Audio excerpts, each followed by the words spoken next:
La difficulté que nous avons aujourd'hui, c'est que au-delà de l'extraversion économique, il y a une extraversion intellectuelle qui fait qu'il est difficile pour les Africains aujourd'hui de s'envisager en dehors des prismes qui est porté par l'Occident. Son Excellence Karamoko Jean-Marie Traoré est l'actuel ministre des Affaires étrangères, de la coopération régionale et des Burkinabés de l'extérieur. Figure montante de la diplomatie burkinabé, il a d'abord bâti une carrière dans le secteur privé avant de rejoindre le ministère des Affaires étrangères en 2012, puis l'Assemblée nationale en 2014, où il a assumé plusieurs responsabilités administratives et protocolaires. Il est nommé ministre des Affaires étrangères en décembre 2023 sous la présidence du capitaine Ibrahim Traoré. Tous les États qui ont pu s'en sortir, quand on prenait les États asiatiques, ils ont fait un travail profond qui est d'abord culturel, s'identifier en tant que eux-mêmes avant de revenir sur la scène internationale. Nous, en tant qu'Africains, nous avons besoin de ça. Aller à notre propre rencontre, nous redéfinir, reconstruire nos capacités. Et c'est comme ça que nous pouvons nous imposer et décrocher de cette articulation qui fait que nous sommes toujours à la remorque de tout le monde.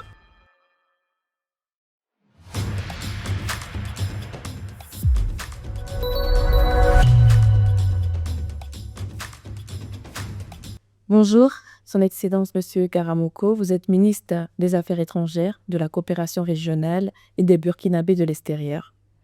Nous sommes très heureux de vous recevoir pour approfondir la vision du Burkina Faso et du Sahel dans ce contexte mondial en pleine reconfiguration. Vous participez à cette deuxième édition du Lomé Peace and Security Forum et vous êtes intervenu dans le panel des leaders consacré à la question de comment renforcer et rendre durable la paix et la stabilité dans un monde en mutation. Bienvenue, Excellence. Merci. Bonjour à tout le monde. Bonjour. Alors, sans plus tarder, je vais commencer avec une première question sur la diplomatie burkinabé. Aujourd'hui, comment est-ce que vous pourrez résumer cela en un mot? En un mot, c'est assez difficile, mais je pense que pour comprendre la diplomatie burkinabé, il faut comprendre la vision du premier leader du pays, savoir le camarade capitaine Ibrahim Traoré, qui a une vision assez claire et articulée sur les aspirations réelles des Burkinabés. Les Burkinabés de tous horizons, les Burkinabés de l'intérieur et les Burkinabés de l'extérieur.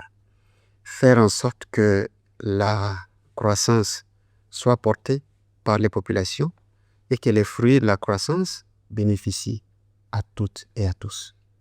Donc, cette vision intervenant dans un contexte difficile, qui est un contexte de crise sécuritaire, comme vous le savez, le rôle de la diplomatie, c'est non seulement d'accompagner sa réalisation, mais de faire en sorte que nous puissions avoir des mécanismes efficaces, alternatifs, pour mobiliser les ressources et les énergies, accompagner la vision politique, de faire en sorte que nous puissions aller dans des partenariats innovants. Il s'agit pour nous de reconstituer une souveraineté réelle et véritable. Ça, c'est la première priorité.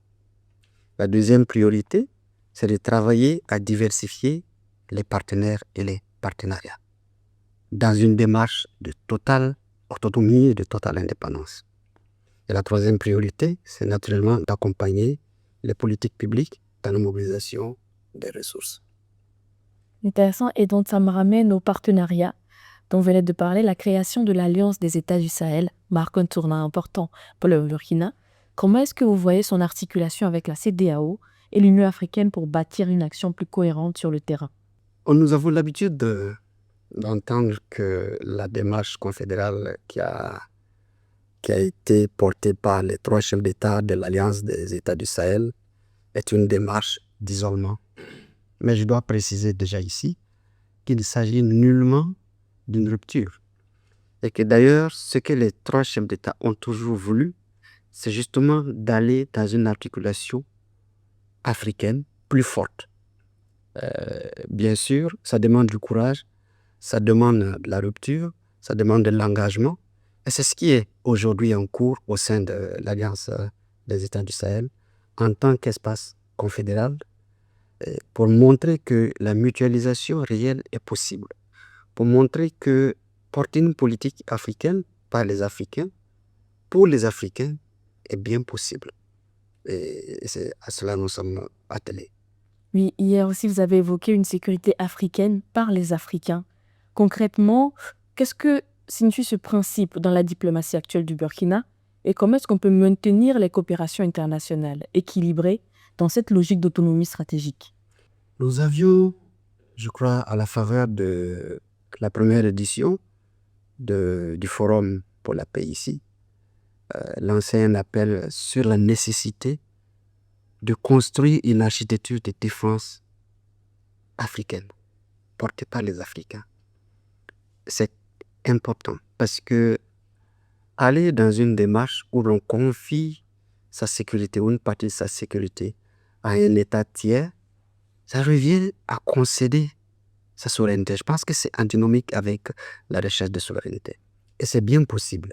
Et aujourd'hui, l'exemple de la force unifiée du Sahel est un modèle qui prouve qu'il est bien possible, peu importe les moyens. L'essentiel est que vous puissiez disposer d'une architecture et que vous travaillez à consolider cela. Réfléchir à concevoir une doctrine de défense purement africaine.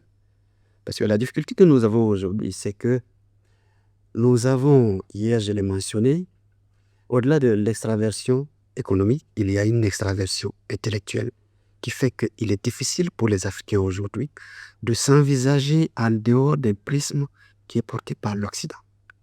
Or, tous les États qui ont pu s'en sortir, quand vous prenez les États asiatiques, ils ont fait un travail profond et qui est d'abord culturel, s'identifier en tant que eux-mêmes avant de revenir sur la scène internationale. Nous, en tant qu'Africains, nous avons besoin de ça. Aller à notre propre rencontre, nous redéfinir, reconstruire nos capacités. Et c'est comme ça que nous pouvons nous imposer et décrocher de cette articulation qui fait que nous sommes toujours dans la remorque de tout le monde. Quelle forme pensez-vous que pourrait prendre cette coopération africaine de se mettre ensemble pour construire notre défense ensemble? Il faut d'abord reconnaître nos limites. Il faut ensuite reconnaître nos valeurs et accepter de les intégrer dans les politiques publiques. Vous regardez aujourd'hui déjà la façon dont les Africains se regardent, il y a un biais. Il est important que, et ça nous ne cesserons de le dire, l'Africain doit se revaloriser. Il doit avoir un regard positif sur lui-même et se dire, surtout se poser la question de savoir pourquoi tous les pays occidentaux disent que l'Afrique c'est le continent d'avenir et que les Africains continuent à aller chercher leur avenir dans ces pays qui pensent que leur avenir se trouve ici. Je pense que ça doit nous interroger. Il faut que les Africains comprennent que ce qui a longtemps été présenté à nos États comme étant des faiblesses, je parle de la jeunesse, je parle de la démographie, je parle de nos valeurs culturelles, ce sont nos forces à ce niveau. Quand vous regardez les continents vieillissants, vous ne pouvez pas envisager une politique d'avenir sans jeunesse. On a parlé tout de suite de défense. L'armée, c'est la jeunesse. Lorsque vous n'avez pas une population jeune, vous ne pouvez pas faire des projections dans l'avenir. Mais les pays qui sont en déclin démographique, c'est des pays qui, dans les prochaines décennies, feront face aux effectifs, aux problèmes d'effectifs dans les armées. Et c'est pour cela, vous pouvez le remarquer, je ne le confirme pas, mais quand vous voyez tous ces efforts au niveau de l'intelligence artificielle, en essayant de créer des acteurs bioniques et autres, vous comprenez qu'ils travaillent déjà à combler quelque chose. Et ce quelque chose-là, nous l'avons ici. C'est un fait. Et c'est une force. Il faut juste la dompter, la valoriser et puis la mettre en mouvement. Comme vous l'avez dit, Excellence, et en parlant des jeunes, aujourd'hui, la radicalisation des jeunes demeure un défi. Quelle politique ou initiative fonctionne réellement au Burkina ou de votre côté pour redonner espoir et perspective à cette jeunesse souvent fragilisée? Je pense que dans nos pays, il est important qu'il y ait un discours de sincérité et de franchise entre les équipes gouvernantes et les populations. Nous avons des difficultés, c'est vrai, mais il faut un dialogue ouvert pour qu'on puisse réfléchir ensemble sur comment est-ce que nous pouvons agréger ces difficultés. Encore une fois, cette extraversion intellectuelle s'invite dans le débat, parce que nous avons grandi avec un modèle qui consiste à aller à l'école, à sortir et à trouver du travail qui est offert par l'État. On ne nous a pas appris à nous envisager nous-mêmes comme des pourvoyeurs d'emploi. Et la nouvelle jeunesse doit intégrer ça dans sa formation, en se disant, je vais me former non pas pour être forcément utilisé par un autre acteur. Je vais me former pour savoir faire quelque chose. Et ce savoir-faire-là, je vais l'utiliser pour créer mon entreprise, ou apporter un soutien à d'autres entreprises, créer des opportunités pour d'autres jeunes. Ça se fait déjà. C'est timide, mais au moins ça prouve que c'est possible. Et la jeunesse africaine aujourd'hui doit s'orienter dans cette dynamique. On parle de plus en plus d'auto-emploi des jeunes. C'est une alternative qui montre que l'État n'a pas la capacité de recruter tout le monde. De toute façon, même si il avait cette capacité, tout le monde n'allait pas trouver son compte dans l'architecture étatique qui est limitée à des services publics. Nous avons besoin de jeunes entrepreneurs, mais nous avons cette expertise. Nous avons besoin de jeunes capables, mais nous en avons ces jeunes qui sont capables. Ce qui reste à faire, c'est de construire des politiques publiques, offrir un environnement juridique institutionnel favorable qui incite les jeunes à s'installer et à accorder un soutien. Il y a déjà des jeunes qui font des prouesses dans ce domaine et qui commencent à se positionner comme des modèles. Bien sûr. Et aujourd'hui, au Burkina, comment est-ce que vous replacez l'humain et le développement au cœur de la stratégie de stabilisation? Santé, éducation, emploi, surtout en parlant des jeunes. Au Burkina, le capitaine Traoré a fait le choix d'optimiser la participation des jeunes.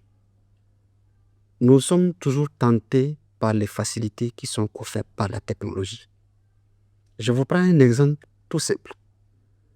En tant que maire, j'ai le choix d'utiliser des machines pour balayer les rues. Mais à côté de ces machines qui coûtent peut-être 10 000, 20 000 $, j'ai 70 femmes à la maison qui n'ont pas d'emploi. Je peux prendre la machine. Mais si je veux que ça profite davantage à ma population, je fais le choix d'offrir ce travail à ces 70 femmes. En faisant cela, je choisis de donner d'abord l'argent à ma population. Parce que si j'achète la machine, je mets l'argent sur le compte d'un entrepreneur qui se trouve en Occident. Il faut trouver des modèles économiques qui font d'abord tourner l'argent au sein de la population plusieurs fois avant que ça n'atteigne les fournisseurs étrangers. Et c'est la même chose pour les jeunes. Nous avons beaucoup de chantiers aujourd'hui au Burkina pour refaire les voies, mettre des pavés et autres. Mais il y a des machines efficaces qui fabriquent des pavés. Ça peut produire des centaines de pavés à l'heure et ça peut en déposer autant. Mais nous avons fait le choix de travailler avec des équipes de jeunes en laissant la machine de côté. Ce n'est pas que nous ne savons pas qu'on peut utiliser la machine, mais c'est un choix qui nous permet d'amorcer, de réussir une transition qui, à la fois, non seulement offre un savoir-faire aux populations, mais l'opportunité à ces gens-là de bénéficier des ressources de l'État. Et c'est ce modèle qui peut permettre aujourd'hui à l'Afrique de s'en sortir. Et il ne s'agit pas de courir tout de suite à toute innovation et toute technologie, parce que si vous voyez que l'Asie a pu s'en sortir, c'est justement parce qu'il y a eu un moment où ils ont misé sur le travail populaire. Et il faut que nos pays puissent aller dans ce sens en essayant de reporter l'échéance de certaines technologies pour faire profiter d'abord la ressource aux populations. C'est comme ça qu'on donne la possibilité à ces gens de continuer à financer leur éducation, leur formation et de revenir maintenant avec de nouvelles capacités pour s'intégrer de manière plus efficace dans l'utilisation des technologies. Il faut le travail ensemble. Absolument. Et dans un pays qui est marqué par les tensions communautaires, où la justice transitionnelle, le dialogue intercommunautaire paraissent essentiels, comment parvenez-vous à reconstruire la confiance ou la peur, et là où la douleur persiste, par exemple? C'est assez complexe parce que quand vous prenez le cas du Burkina, nous avons connu des parcours où plusieurs variables se sont évitées. L'erreur, ou du moins je vais dire, ce qui a manqué peut-être, c'est de laisser d'autres acteurs écrire et raconter notre histoire à notre place. Lorsque vous êtes en extérieur et qu'on vous profile le contexte du Burkina, les gens ont l'impression qu'il s'agit de deux grands groupes.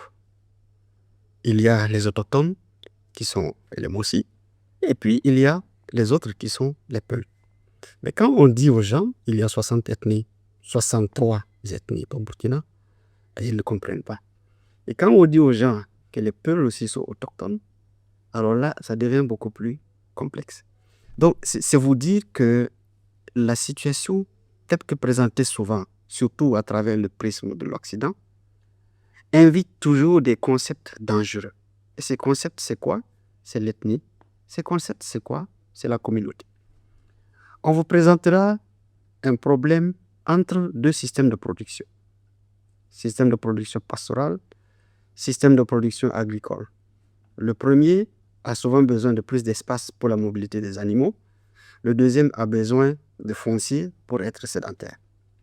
Le premier, il y a beaucoup, les Peuls sont représentés. Le second, c'est plutôt des agriculteurs. On va vous présenter cela comme un problème entre Peuls et Mossi, ou entre Peuls et d'autres communautés. On ne vous le présentera jamais comme un conflit entre deux modèles de production qui peuvent d'ailleurs être intégrés parce qu'on a vu quelque part qu'on peut stabiliser et stabler l'élevage. Donc, il y a eu des insuffisances dans l'accompagnement de ces acteurs pour transformer le système de production pastorale en système de stabilisation et faire en sorte que ces deux systèmes puissent cohabiter ensemble. Mais tel que c'est raconté dans les manuels, ça se présente toujours de manière à ce qu'il y ait deux acteurs qui finissent par rentrer en conflit réel. Et il faut que les Africains puissent prendre conscience de cela, qu'eux-mêmes ils apportent leur touche à la configuration, à l'architecture, raconter leur propre histoire pour que les acteurs puissent comprendre quel est le problème réel. Deuxièmement, ce système pastoral. Lorsqu'on parle des Peuls, moi je suis d'une zone où, quand vous allez les autochtones, tout le monde possède des animaux. Mais tout le monde n'a pas le savoir-faire. Les autres ethnies confient leur tête à ce qu'on appelle les bouviers. C'est des éleveurs. Et donc, vous pouvez avoir l'éleveur qui a un troupeau de 300 têtes. Sur les 300 têtes, lui-même, il en possède peut-être 120, mais tout le reste, ça appartient à 3 ou 4 autres familles. Fondamentalement, il ne peut pas avoir de difficultés puisqu'il défend les intérêts des familles dont il a la garde des troupeaux. Mais quand vous lisez les documents, ça fait peur.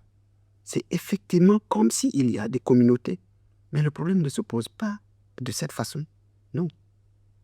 Maintenant, effectivement, il y a la question de la pression démographique qui a occasionné l'étalement des champs, qui a occasionné le grillottage sur certains espaces de pâturage et tout ça. Ça, c'est des problèmes concrets, c'est des problèmes réels que l'administration peut régler avec la participation des populations. Merci pour cet éclaircissement très important. Excellence. Je vais revenir rapidement sur les aides qui existent, les aides internationaux, et la position du Burkina aujourd'hui. Sur le plan international, de nombreuses aides existent, mais toutes ne sont pas adaptées.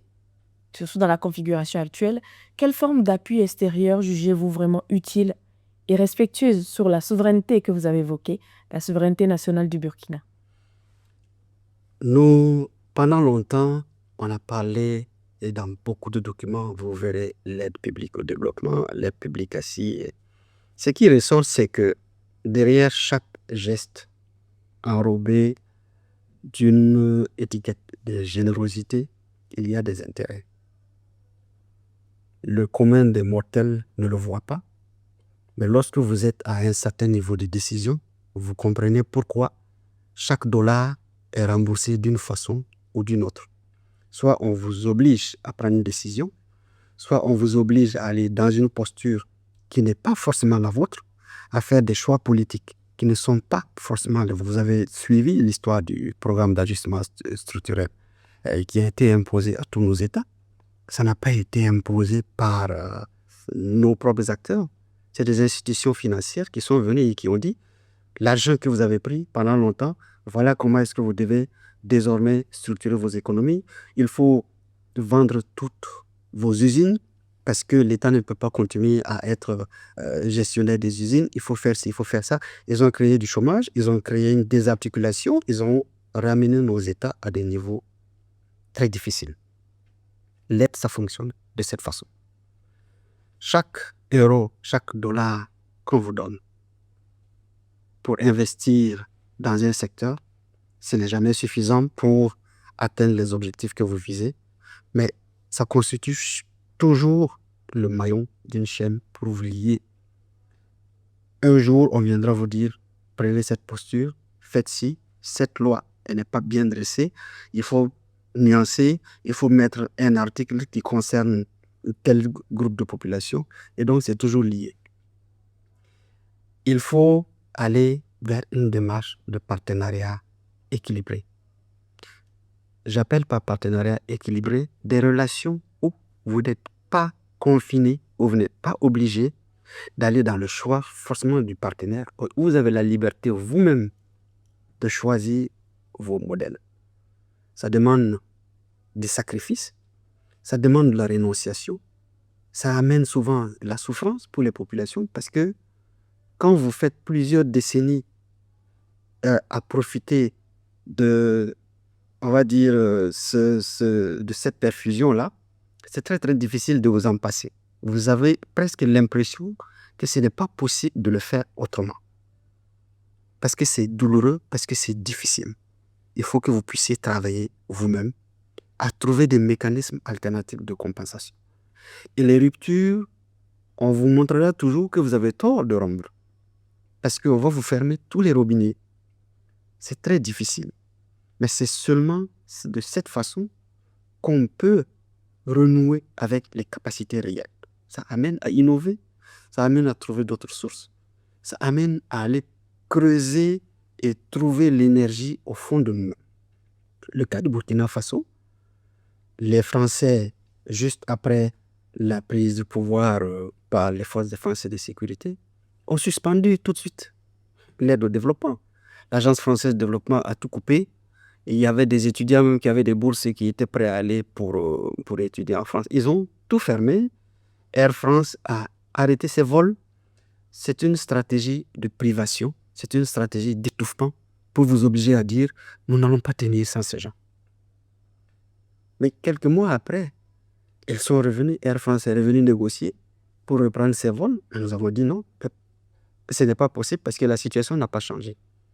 Les raisons qui vous ont amené à suspendre vos vols existent toujours, donc on ne voit pas pourquoi vous voulez revenir. L'Agence française de développement est revenue pour dire oui, il y a des fonds qui restent, il faut qu'on puisse les utiliser. Nous avons dit, nous pensions que ces fonds étaient venus dans le cadre d'une solidarité réelle. Mais vous avez plié bagage avant même que le problème d'eau ne soit résolu, avant même que le problème de famine ne soit résolu, que le problème de malnutrition ne soit résolu. Ça veut dire que nos souffrances, vous ne les partagez pas, mais pourquoi vous revenez encore avec ce nouveau discours? Nous avons fait appel à les Burkinabés, on a mis en place une stratégie de mobilisation qui répond au contexte de crise.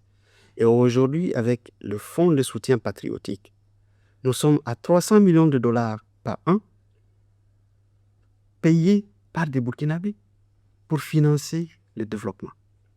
300 millions de dollars par an, ça n'a absolument rien à voir avec les 2 millions ou 3 millions qu'on avait par le canal de l'aide. Ce n'est pas suffisant pour faire face à toutes nos difficultés pour le moment, mais ça montre qu'il y a des mécanismes et que lorsque la population est engagée, quand le peuple est engagé et que le peuple est en phase avec les décideurs, c'est bien possible. Et il faut que nous puissions avoir ce sursaut dans tous les pays. C'est la seule façon de renouer avec la dignité et d'amener les autres acteurs du monde à nous regarder différemment.